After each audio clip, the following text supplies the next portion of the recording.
old boy with a big mouth. I can blend right in with a loud ass crowd. Party people coming unwound. Gonna open up the throttle when the sun goes down. Ain't heard nothing, so why not? Turn up the tunes and line up the shots. Take it to the woods when we leave the bar. Can't stop, gotta party like a redneck rock star. What is up, everybody? We're back again with another video. How's everybody doing today? Fair warning, we are not making any friends with the PC police today. So, if you're the type of individual that needs to go find a safe place because you don't like who won the election, this might not be one of the videos of mine you want to watch. I've tended to shy away from a lot of these topics unless they were really personal to me. I did drop a video on cancel culture. I did another one on participation trophies and gender equality. As a general rule, I don't try to get too off in depth out of fear of alienating a percentage of viewers or potential viewers. And I was talking to my kid the other day, and he was having an issue with some different stuff. And basically, I told him, if people don't like you for you, then they're just not people you should associate with. You can't go around pretending to be somebody else. And then I stand by that. And that's why I'm not going to get on here and spout a bunch of things I don't believe just out of the idea of ratings or appealing to an audience. I can't do that. It goes against everything I've ever stood for. So as a rule, I just tend to try not to say anything. But things have just gotten things, y'all. And some of these things aren't a problem in the idea or the concept or the belief. It's a problem in society as a whole, and lawmakers as a whole have not yet caught up to the times that we are in. So, hate crimes, for instance. Even back to, well, throughout history, obviously, but in recent history, you go back to the George Floyd incident. It was absolutely tragic, horrible. No human being should ever be put through that. But the media and the lobbyists and the leftists and a lot of other people want to make this a race thing. And it's not a race thing. Over a 19-year career, Michael Chauvin had 18 complaints. And according to spokesman, over a career that long, that's actually a relatively low number of complaints, given that most of the time when you're interacting with law enforcement, people are upset and they often do file complaints. I would suffice that one founded complaint, particularly a complaint that would have to do with racial discrimination, well, discrimination of any type, and or excessive force, are too many. I want to say he did face disciplinary action on 2, perhaps 3 of those complaints. Most of them were unfounded or found to be unfounded, but you can't get any details because of the way that their systems are set up. You can see that the complaints exist, but you have absolutely no details on what the complaints are. That's a problem.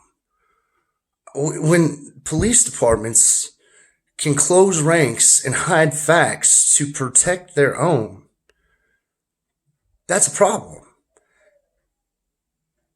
And the problem gets compounded if there are underlying racial issues or bias or what the case may be. But one of the complaints against Chauvin was that he pulled his gun on a teenager after they fired a Nerf gun that perhaps hit somebody.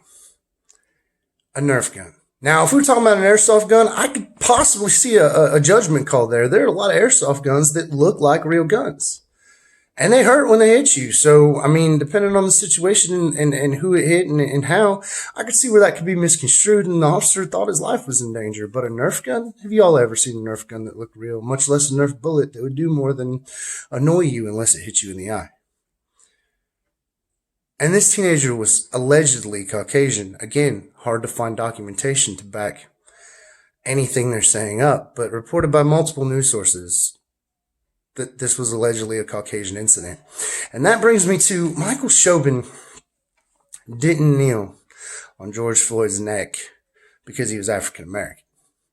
He kneeled on George Floyd's neck because he's a dick. And I'm not saying all cops are dicks. Don't misunderstand that either. Most people that know me any length of time know that over the years I've dealt with law enforcement on both sides of the law. Some cops are just dicks. And it tends, you see it more and more in law enforcement and military and different positions. A certain personality type strives to be in those positions, and they're typically fairly egotistical, controlling, control freaks. They tend to end up in those positions. I don't know exactly why that is.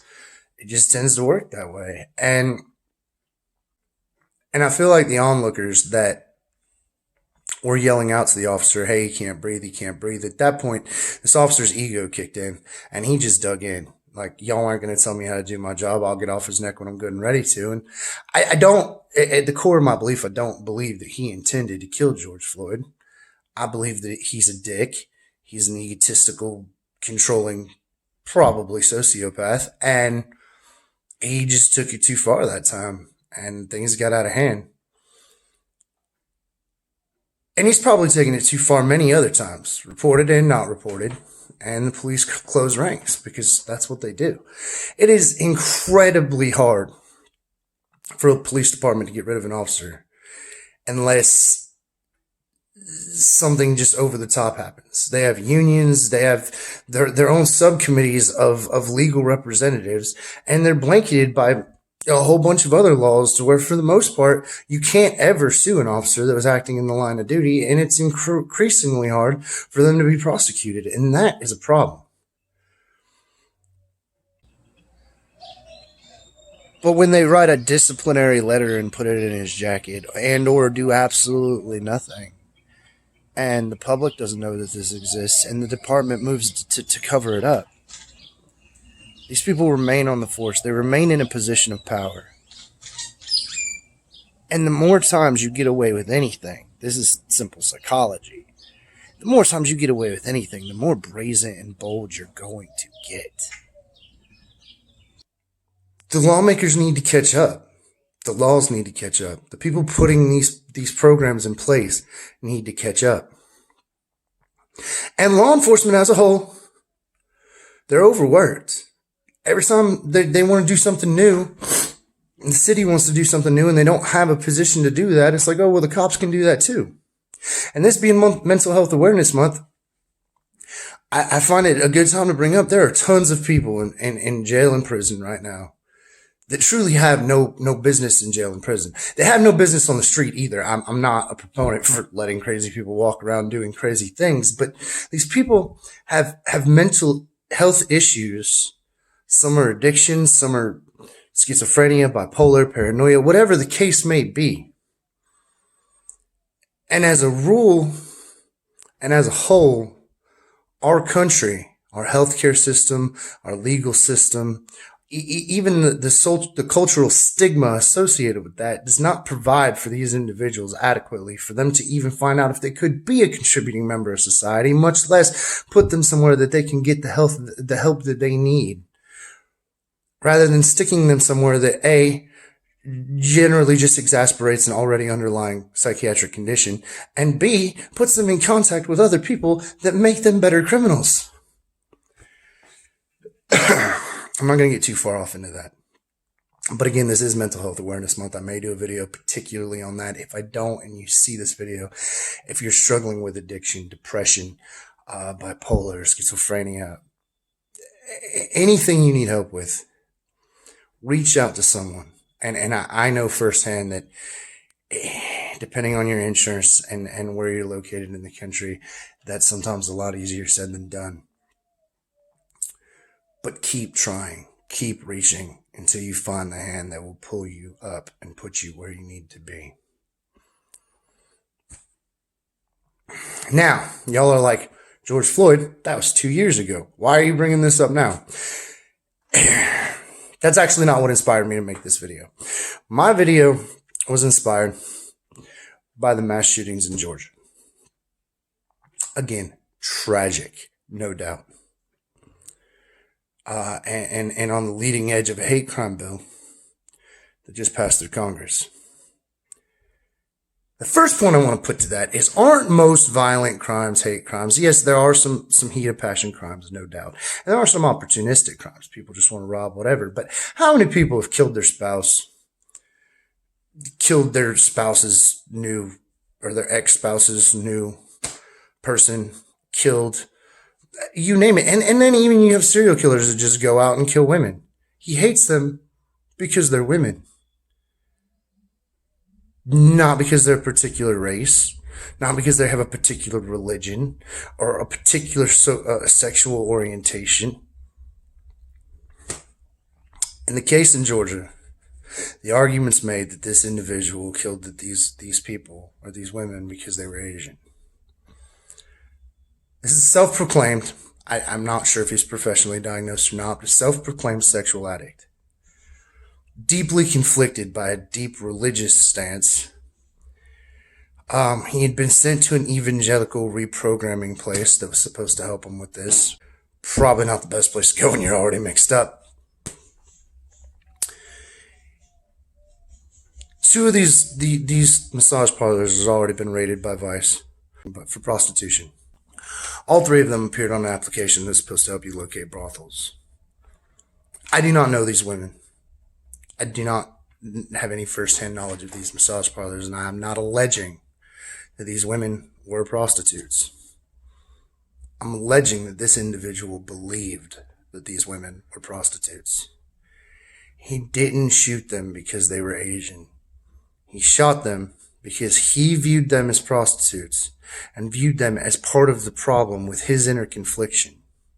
He actually said to individuals that he was thinking of killing himself, but he decided to kill them instead so that he could remove the temptation for others. This is obviously a mentally disturbed individual. Again, has no business on the streets. And I think they should throw the book at him. But to call this a hate crime?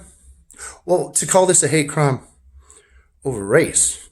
Now, you can make the argument that he hated them because he believed that they were prostitutes, and that if you can tag a hate crime multiplier there, then by all means have at it. But also, let's be realistic. He killed 6 people in Georgia. If he's found sane, he's getting the death penalty. So what point does it make to add another 40 years onto a sentence he is not going to serve anyway? Now, again, I'm not saying hate crimes don't exist. Obviously, they exist. Nothing's in a vacuum, for one, and I'm not stupid. I see the things that go on. I'm not saying that racism doesn't exist. Though I do feel that as a whole, when the media is not trying to stir up shitstorms for elections, racism is not nearly as widespread and as rampant as they would want you to believe. Particularly in a form that exudes violence. Now, underlying prejudices amongst many different forms of people, I believe there's still a lot more of that than any of us would like to admit or like to see or like to believe. But there's a lot of people in this world that made me very angry. A lot of people in this world I've outright hated. I don't just go around killing them. Even the people that truly do hate a race or hate a culture most likely would not project that into violence if they didn't have other underlying things going on. We need police reform, no doubt. I feel that had these complaints been made more public and the people known more about them, the departments would be forced to take action. And these individuals would be not, either A, not on the street, or B, at least not carrying around a badge and a gun until something tragic happens. They could get out ahead of it instead of just trying to cover it up. I believe we probably need fairly broad social reforms across this country. This is true as well. I believe that we definitely need to work on our mental health care system and revamp our legal system. And then you have things like Demi Lovato is changing her pronouns. Demi Lovato has every right to come out and say she doesn't associate as a man and she doesn't associate as a woman and she doesn't want to be defined as either one. And that is a fantastic thing for anyone, particularly anyone with the fame and the exposure that she has, to come out and say these things in support of change. And is an amazing thing. I commend her for the courage that took, and I commend her for wanting to make a change. The problem is, she wants to change her pronouns to they and them because she doesn't define herself as a man or a woman. Again, that's fine, but they and them are plural pronouns. She's not more than one person. Even if she is more than one sex, she's still not more than one person. This makes for rather confusing oral communication between people, but incredibly confusion amongst written word. I don't know if you've ever tried to read an article about a person that has changed their pronouns to they and them, but it's very confusing. And it's very hard to follow.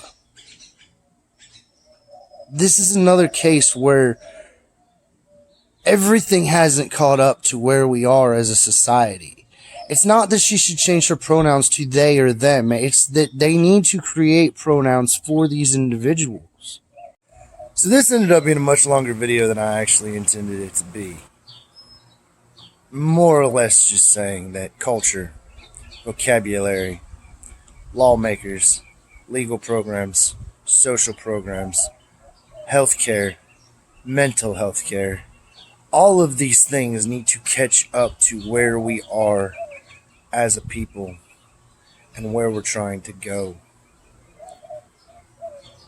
Racism amongst the police most definitely does exist. On both sides. If you are an individual that looks out of place for that area, regardless of what your race is and the primary race of that area, odds are you're going to have a run-in with law enforcement and they're going to have some questions. That's not right. And anytime those questions end in violence, unprovoked violence, that is definitely not right. But you have to look at every case on an individual basis. Police brutality against any race should never be accepted. And the individuals that commit these atrocities, and or the individuals that protect the individuals, and the laws that protect the individuals that commit these atrocities, need to be addressed. Law enforcement needs to be better trained on dealing with people in general, different cultures in particular. And they need to have specific individuals. All officers need to have some underlying training and a general idea, but they need to have specific individuals that deal with people in the throes of a mental health crisis, be it they're in the middle of a mental breakdown, be it they're psychotic, be it whatever the case may be. Perhaps they're autistic. There was an incident, I believe it was in Florida, that as a therapist is on the ground yelling to police that he's autistic and that it's only a car. Police open fire on an autistic boy that is sitting in a driveway playing with a toy car. Thankfully, their shots missed their target. Unthankfully, their shots hit the mental health expert. He survived. He was badly wounded, but he survived. My point is, there was no need for this violence. There was no need for this reaction. Yes, they told him to drop what was in his hand and get on the ground. And no, he didn't respond. And yes, that's scary for any officer. But had they been listening to the individual who was yelling to them about the situation, they would have understood what was going on. Had they been better trained in mental health and awareness, they would have known what was going on. And had they had an expert on site to deal with people suffering from mental conditions, that problem could have been de-escalated so much smoother.